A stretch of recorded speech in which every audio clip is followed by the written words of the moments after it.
Welcome to Step 5 of the Clarity tutorial. In this segment, we'll talk about actions and categories and show you how this section works inside Clarity. Consider this an analogy preview. In Step 6, we'll dive into the actual how-to portion of this process, but this should give you a general understanding of the ideology behind this section. Let's get started with a couple of questions. What is a category, and what does managing actions do for me? The categories represent a milestone or a point of progress during your interactions with your clients. This section helps you map that interaction inside Clarity using your business model. This allows you to create consistency with your entire team. Here's an analogy to help you visualize actions and how they transition your clients from one category to another. Picture this. You call a client, but they're not at home, so you leave a message.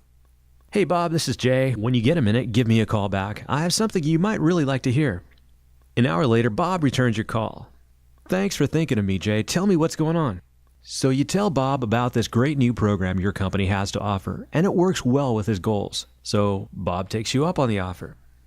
Next, you write up a sale agreement and Bob signs it. Sale complete. Now, what just happened?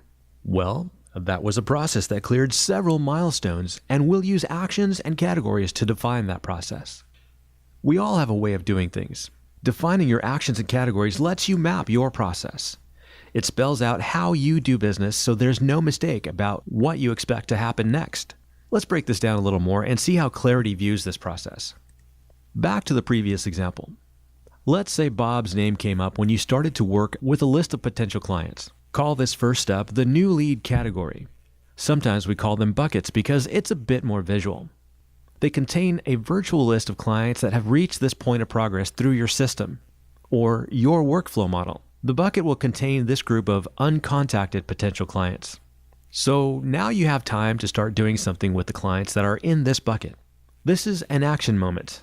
When I pick up the phone and gave Bob a call and left a message. My action was to attempt a call, and in doing so, I moved Bob from the new lead bucket to the attempting to contact bucket. My action moved Bob to the next step or category.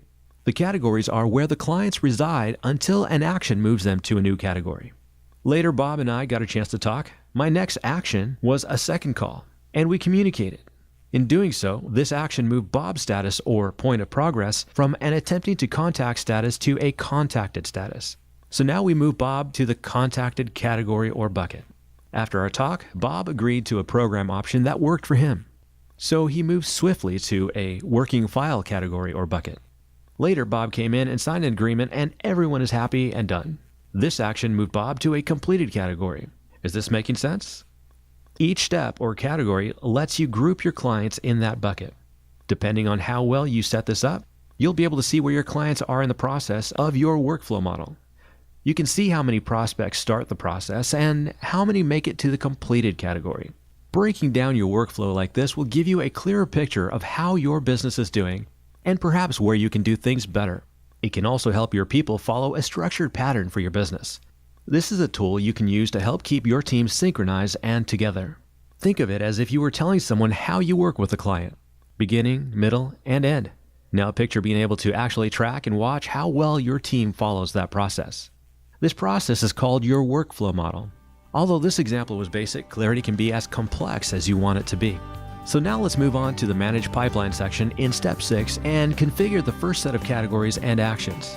Once you get this down, you can expand the process to fit your needs.